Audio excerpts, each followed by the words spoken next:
হরে কৃষ্ণ। আগামী একাদশীর নাম কি? এই একাদশীর এরূপ নামকরণের কারণ কি?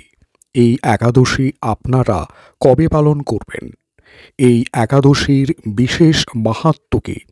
এই একাদশীর শাস্ত্র সিদ্ধান্ত অনুযায়ী সঠিক তারিখ ও পরদিন পালনের সময়সূচি এখানে প্রদান করছি।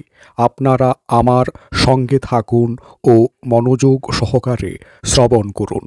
আগামী একাদশীর নাম সফলা একাদশী। ইহা পৌষ মাসের কৃষ্ণপক্ষের একাদশী ব্রত। 2024 সালের প্রথম একাদশী ব্রত ইহা। 7ই জানুয়ারি 2024 খ্রিস্টাব্দের রবিবার সফলা একাদশী ব্রত। ইহা পৌষ মাসের কৃষ্ণপক্ষের একাদশী ব্রত। শুধুমাত্র নিউজিল্যান্ড এবং অস্ট্রেলিয়ায় এই ব্রত পালন করতে হবে 8ই জানুয়ারি 2024 খ্রিস্টাব্দ। এছাড়া সারা বিশ্বের সমস্ত জায়গায় এই একাদশী ব্রত পালন করতে হবে 7ই জানুয়ারি রবিবার। আপনারা সবাই এই একাদশী ব্রত সবান্ধবে পালন করবেন।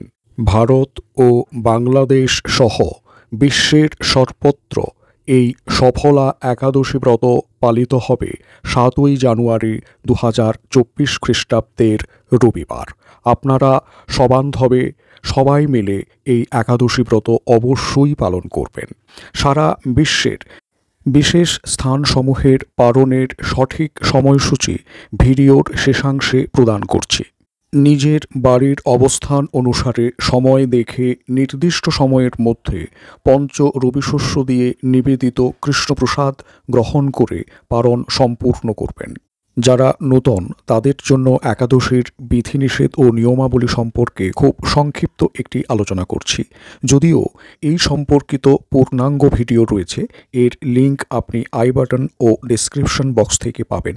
প্রয়োজনে সেখান থেকে সংগ্রহ করে দেখে নিতে পারেন। যারা আমিষভোজী তারা একাদশীর আগের দিন ও পরের দিন নিরামিষ আহার গ্রহণ করবেন। একাদশীর আগের দিন রাত 12টার মধ্যে খাওয়া ও ব্রাশ সম্পূর্ণ করবেন। একাদশীর দিন কোনো রকম পঞ্চ রবিশস্য গ্রহণ করবেন না। ধান, গম, ভুট্টা বা যব, ডাল ও সরিষা জাতীয় কোনো খাদ্যদ্রব্য গ্রহণ করবেন না। ইহা সম্পূর্ণরূপে বর্জনীয়। একাদশীতে নিষিদ্ধ পঞ্চ রবিশস্যের মধ্যে ধান জাতীয় চাল, মুড়ি, চিড়া, সুজি, পায়েস, খিচুড়ি প্রভৃতি দ্রব্য, গম জাতীয় আটা, ময়দা, সুজি, হরলিক্স, মিষ্টি, রুটি, বিস্কুট প্রভৃতি, যব বা ভুট্টা জাতীয় ছাতু, খই, রুটি প্রভৃতি, ডাল জাতীয় মুগ, মুসুর, মাসকলাই, খেসারি, ছোলা, বরবটি, শিম প্রভৃতি এগুলো খাবেন না। তৈল জাতীয়ের মধ্যে সরিষা তেল, সয়াবিন তেল, তিল তেল, পাম তেল, রাইস ব্র্যান অয়েল ইত্যাদি তেল খাওয়া যাবে না। শ্যামা চাল সম্পূর্ণরূপে নিষিদ্ধ। এক্ষেত্রে আপনারা সবথেকে ভালো হয় ঘি ব্যবহার করে রান্না করবেন অথবা সূর্যমুখী তেল বা বাদাম তেল ব্যবহার করতে পারেন। সেক্ষেত্রে শুধুমাত্র সন্ধব লবণ ব্যবহার করবেন। অনুকল্প প্রসাদ হিসেবে আপনারা বিভিন্ন ধরনের ফলমূল ব্যবহার করতে পারেন। আপেল, আঙ্গুর, আম, কাঁঠাল, লিচু, কলা, আখ, আমড়া, নারিকেল, কমলা, তারপরে নাশপাতি, লেবু, গোল আলু, মিষ্টি আলু, চাল কুমড়ো, কাঁচা পেঁপে, ফুলকপি, দুধ, ঘি, ডাবের জল, মিছরির জল এগুলো আপনারা গ্রহণ করতে পারেন। সেক্ষেত্রে কোনো রকম কোনো অসুবিধে নেই। কোনোরূপ নেশাদ্রব্য গ্রহণ করা যাবে না। চা, কফি, বিড়ি, মদ্যপান ইত্যাদি। চুল, দাড়ি, নখ কাটা সম্পূর্ণরূপে বর্জনীয়। একাদশীর দিন সাবান, শ্যাম্পু, পারফিউম ব্যবহার করা যাবে না, কিন্তু শুধুমাত্র ল্যাভেটরি অথবা শৌচের পরে আপনারা সাবান ব্যবহার করতে পারেন। একাদশীর দিন সাধু, গুরু, বৈষ্ণব নিন্দা সম্পূর্ণরূপে নিষিদ্ধ। শুধু ওই দিন নয়, কখনো কোনো দিন কোনো পরিস্থিতিতেই সাধু, গুরু, বৈষ্ণব নিন্দা করবেন না।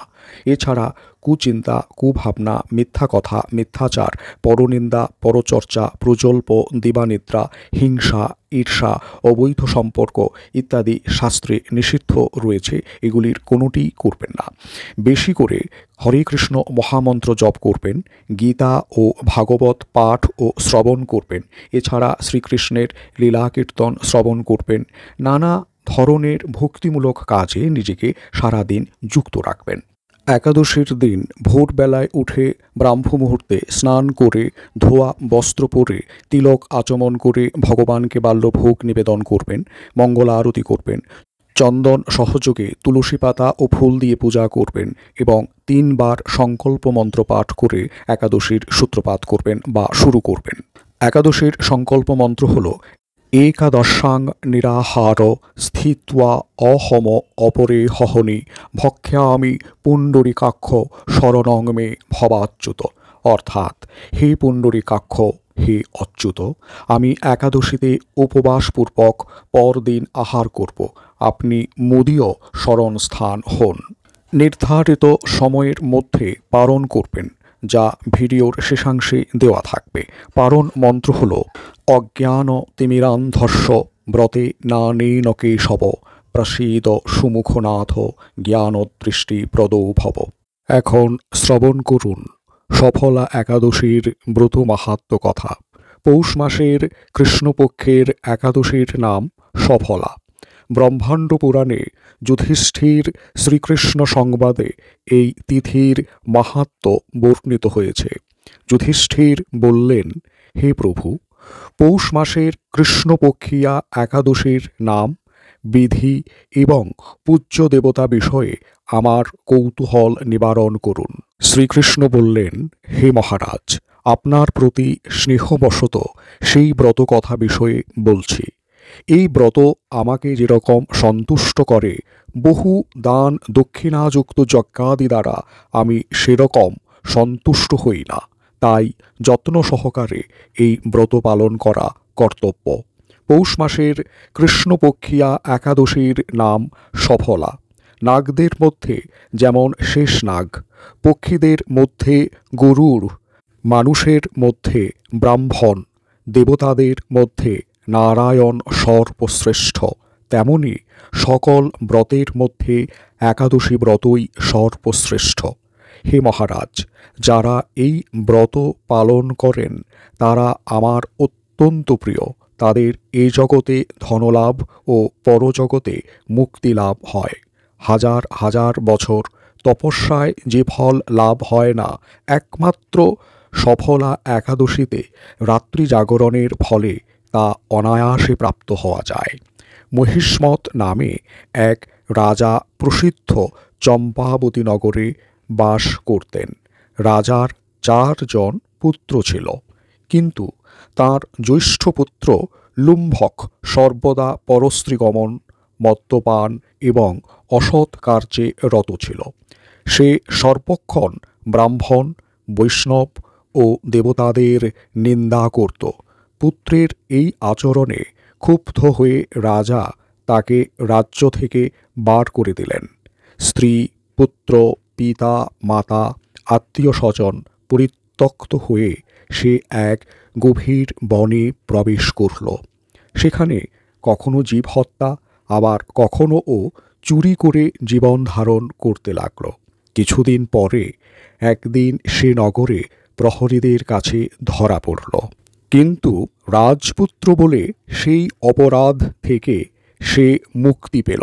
পুনরায় সে বনে ফিরে গিয়ে জীব হত্যা ও ফলমূল আহার করে দিন যাপন করতে লাগল। ওই বনে বহু বছরের পুরানো একটি বিশাল অশ্বত্থ বৃক্ষ ছিল। সেখানে ভগবান শ্রী বাসুদেব বিরাজমান বলে বৃক্ষটি দেবত্বপ্রাপ্ত হয়েছে। সেই বৃক্ষতলে পাপ বুদ্ধি লুম্ভক বাস করত। বহুদিন পর তার পূর্বজন্মের কোনো পুণ্য ফলে সে পৌষ মাসের দশমী দিনে কেবল ফল আহারে দিন অতিবাহিত করল। কিন্তু রাত্রিতে অসহ্য শীতের প্রকোপে সে মৃতপ্রায় হয়ে রাত্রি যাপন করল। পরদিন সূর্যোদয় হলেও সে অচেতন হয়েই পড়ে রইল। দুপুরের দিকে তার চেতনা ফিরল। ক্ষুধা নিবারণের জন্য সে অতি কষ্টে কিছু ফল সংগ্রহ করল। এরপর সেই বৃক্ষতলে এসে পুনরায় বিশ্রাম করতে থাকল। রাত্রিতে খাদ্যাভাবে সে ক্রমশ দুর্বল হয়ে পড়ল। সে প্রাণ রক্ষার্থে ঈশ্বরের উদ্দেশ্যে ফলগুলি নিয়ে, হে ভগবান, আমার কি গতি হবে বলে অশ্রুপাত করতে করতে সেই বৃক্ষমূলে হে লক্ষ্মীপতি নারায়ণ আপনি প্রসন্ন হন বলে নিবেদন করল। এইভাবে সে অনাহারে ও অনিদ্রায় সেই রাত্রি যাপন করল।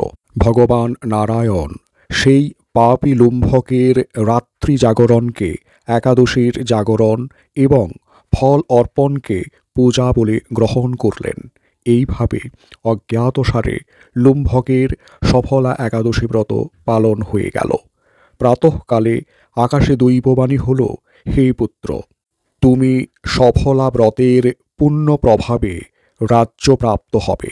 সেই দৈববাণী শোনা মাত্র লুম্ভক দিব্যরূপ লাভ করল। তার পাপ বুদ্ধি দূর হল।